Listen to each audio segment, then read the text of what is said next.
प्रियंका चतुर्वेदी ने दरअसल दरख्वास्त की है राज्यसभा के चेयरमैन से कि आज संजय राउत के मुद्दे को लेकर डिस्कशन किया जाना चाहिए। पहले इस पर चर्चा हो, बाकी तमाम मुद्दों पर बाद में चर्चा की जाए। एक चिट्ठी लिखकर बकायदा राज्यसभा चेयरमैन को नोटिस भेजा गया है प्रियंका चतुर्वेदी की ओर से, जिसमें ये कहा गया है कि जांच एजेंसियों के बेजा इस्तेमाल पर चर्चा की जाए। राज्यसभा में शिवसेना संजय राउत का मुद्दा उठाएगी, इस बारे में नोटिस भेजा गया है राज्यसभा के चेयरमैन को प्रियंका चतुर्वेदी की ओर से। ये वो लेटर हम आपको दिखा रहे हैं, ये वही चिट्ठी है, ये वही नोटिस है जिसमें यह कहा गया है कि जांच एजेंसियों का बेजा इस्तेमाल किया जा रहा है और इसे राज्यसभा में चर्चा में लाया जाना चाहिए। सबसे पहले आज जब राज्यसभा की कार्रवाई लगभग 11 बजे शुरू होगी, तब देखना यह होगा कि आखिरकार यही मुद्दा सबसे पहले सामने आता है नहीं, क्योंकि सबसे पहले कांग्रेस अब संजय राउत के समर्थन में सामने आ गई है। संजय राउत के समर्थन में कांग्रेस नेता अधीर रंजन चौधरी ने बयान दिया है। उन्होंने कहा है कि हम संजय राउत के साथ।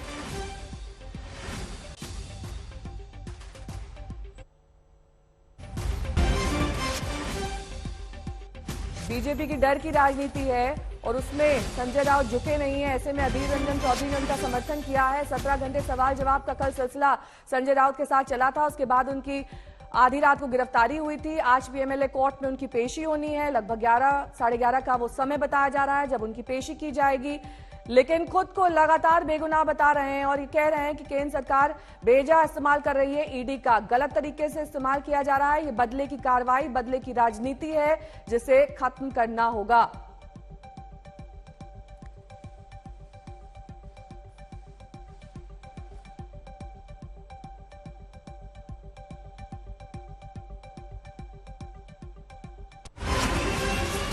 इस बीच बड़ी खबर आपको ये भी बता दें कि 17 घंटे लंबी पूछताछ के बाद संजय राउत गिरफ्तार हुए। हालांकि उन पर आरोप ये लगे कि उन्होंने जांच में सहयोग नहीं किया। इससे पहले भी ईडी का समन कई बार संजय राउत को इस पूरे मामले में भेजा जा चुका है।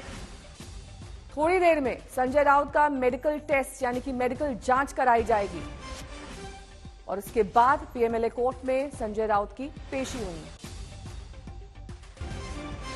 रात तकरीबन 12 बजे उनकी गिरफ्तारी हुई थी और आज उन्हें कोर्ट में पेश किया जाएगा।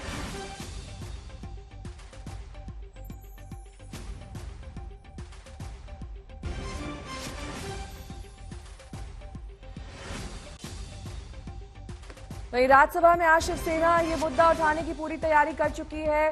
प्रियंका चतुर्वेदी की ओर से नोटिस राज्यसभा के चेयरमैन को भेज दिया गया है। देव कोटक मेरे सहयोगी जुड़ गए हैं। देव, कितने बजे मेडिकल जांच की तैयारी है? जी, अगर आपको एक बार विजुअल्स दिखा दे तो आप जो मेरे पीछे बड़ा सा ग्रुप और जमावड़ा देख सकते हैं, वो ऑलरेडी लग गया है और बैरिकेड्स के भीतर है लोग। ये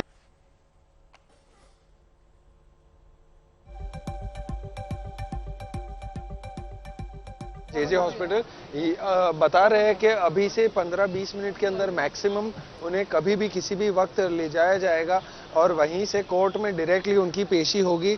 और चार्जेस की अगर बात करें तो मनी लॉन्ड्रिंग एक्ट के तहत जो धाराएं लगेगी, अभी तक ईडी ने इस बात का खुलासा नहीं किया कि कौन सा सेक्शन या कौन सी धाराएं लगाई जाएगी, लेकिन हम उसकी अपेक्षा रख सकते हैं कि आने वाले कुछ मिनटों में हमें उनके अगेंस्ट जो उनके खिलाफ में जो सारे चार्जेस प्रेस किए गए वो भी पता लग पाएंगे और उसके बाद काफी और इंफॉर्मेशन हमारे सामने आ जाएगी और सारी बातों का खुलासा भी हो जाएगा। लेकिन वापस अगर फिर से आपको वहीं ले चलूं तो जो सारा एरिया बलाड एस्टेट का दक्षिण मुंबई के अंदर बैरिकेड किया हुआ है, वो संजय राउत को ईडी में रखे जाने के कारण है और उनको यहां से अस्पताल 15 से 20 मिनट के अंदर फिर से बता दें कि ले जाया जाएगा और उसी के बाद जो कोर्ट में है उनकी पेशी होगी जहां दलीलें होगी और उनके अगेंस्ट जो चार्जेस लगाए गए वो सिद्ध करना चाहेगी ईडी। और लेकिन आज तो प्रायोरिटी पर साफ तौर पर यह भी बता दें कि ईडी मांगेगी और कस्टडी कितने दिन मिलते हैं ये तो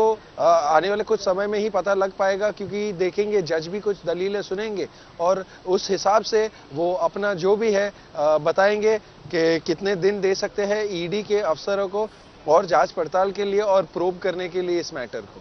ऋत्विक भालेकर भी मेरे सहयोगी जुड़े हुए हैं लगातार। ऋत्विक, देखिए, तमाम बार ये कहा गया कि संकट मोचक हैं संजय राउत और हमेशा कठिनाइयों से शिवसेना को उन्होंने उबारा है, लेकिन अब की बार तो वो खुद कठिनाई में है।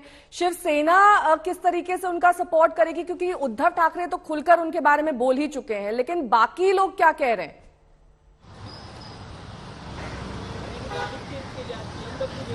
जी देखिए, बाकी लोग कहने के लिए बचे ही नहीं है। पार्टी में इस तरह की स्थिति अब पार्टी की है। कुल मिलाकर कुछ 14 विधायक और पार्टी का कैडर बचा कुचा जो है वही हमें दिख रहा है कि रास्ते पर उतरकर यहाँ पर प्रदर्शन कर रहा है। बताया जा रहा है कि ईडी के सामने भी अब एनसीपी के कुछ कार्यकर्ता वहां पर प्रदर्शन करने वाले हैं, लेकिन पार्टी की आवाज समझी जाती थी। जब से बाला साहब ठाकरे थे तब से सामना की कमान संभाले हुए थे संजय राउत। अपने मुखपत्र से पार्टी की भूमिका रखने का काम संजय राउत पिछले एक से 1.5 दशक से करते आ रहे हैं, और यही बात जो है ये इसको अहम बनाती है कि अब संजय राउत को गिरफ्तार कर लिया गया है, तो क्या पार्टी का जो भूमिका रखने वाला जो आवाज था क्या वही अब शांत कर दिया गया है। और यही बात दोहरा रहे उद्धव ठाकरे और बाकी सारे नेता भी। हालांकि कहा यह जा रहा है कि कहीं ना कहीं गिरफ्तारी के बाद भी संजय राउत हम देख रहे हैं अब कोर्ट में पेशी होगी उनकी, लेकिन अब पार्टी की तरफ से उनका आवाज कौन बनेगा, उनकी बातें कौन रखेगा, पार्टी की भूमिका जो है इफेक्टिव तौर पर शिवसेना की कौन रखेगा, ये देखना जरूरी होगा। लेकिन हम देख रहे हैं जगह जगह पर महाराष्ट्र में कुछ आंदोलन किए जा रहे हैं। ईडी के कार्यालय भी आंदोलन किया जाने वाला है।